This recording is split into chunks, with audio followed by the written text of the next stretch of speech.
Քո հրաշքն ամեն օր ուղերձների շարք։ Հոգևոր առաջնորդը քո հոգևոր պաշտպանության մի մասն է։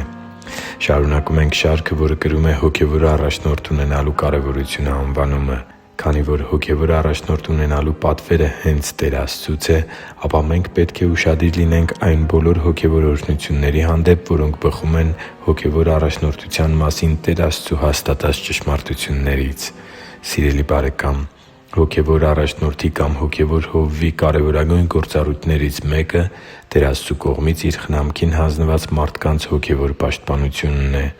Քո հոգևոր առաջնորդը պետք է անձնուրաց կերպով պաշտպանի քեզ քո կյանքում առկա հոգևոր վտանգներից։ Ահա թե ինչ է հորդորում Պողոս առաքյալը եկեղեցու հոգևոր առաջնորդներին։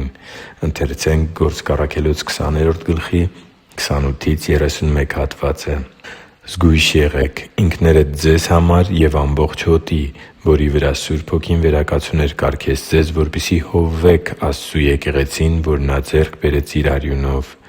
Ես գիտեմ, որ իմ հեռանալուց հետո ձեր մեջ հափշտակող գայլեր կգան, որոնք հոտին չեն խնայի։ Իսկ ձեր միջից դուրս կգան մարդիկ, որոնք թյուր բաներ կխոսեն, որպեսզի աշակերտներին իրենց հետևից տանեն։ Դրա համար արթո՛ւն կացեք, հիշելով, որ 3 տարի գիշեր ու ցերեկ յուրաքանչյուրիդ անդադար խրատեցի արտասուքներով։ Հոգևոր վտանգներն անտեսանելի են, բայց ավելի, քան իրական։ Հոգևոր առաջնորդները հատուկ հանձնարարություն ունեն պաշտպանելու իրենց առաջնորդության ներքո լինող հավատացյալներին։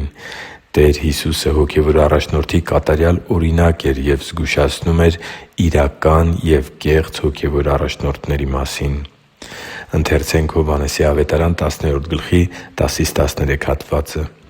«Գողը գալիս է միայն գողանալու, մորթելու և ոչնչացնելու համար, սակայն Ես եկա, որ իմ ոչխարները կյանք ունենան և առատ կյանք։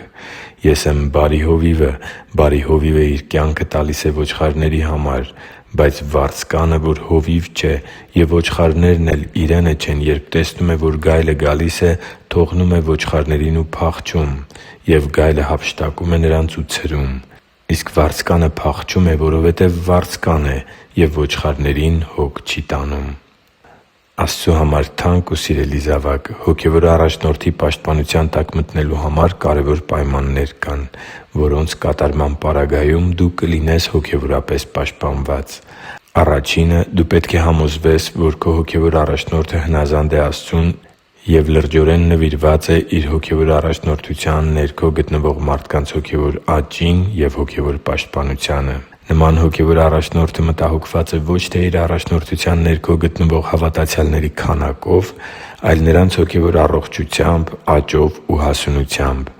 Նման առաջնորդը իր կյանքն է դնում հանուն իր առաջնորդության ներքո լինողների։ Նա վարձկան չէ, որ առաջնորդություն է անում շահի համար, այլ բարի հովվի օրինակով ծառայող մեկն է, որ կանգնում է գայլերի և հոտի միջև ու պաշտպանում վտանգի առջև կանգնած հավատացյալներին։ Երկրորդը՝ պետք է համոզվես, որ դու հնազանդ ես քո հոգևոր առաջնորդին և ո՛չ ապստամբ ես, ո՛չ ծույլ, ո՛չ տրտնջացող և ո՛չ էլ բամբասող։ Դու պետք է լինես կարգապահ, հավատարիմ ու հնազանդ աշակերտ։ Դու պետք է պատվես քո հոգևոր առաջնորդին և լինես նրա հետ միաբանության մեջ։ Երբ հոգևոր առաջնորդը հնազանդ է Աստծուն և գործում է Տիրոջ կամքի մեջ, նրան չհնազանդվելը ապստամբություն է Աստծու դեմ։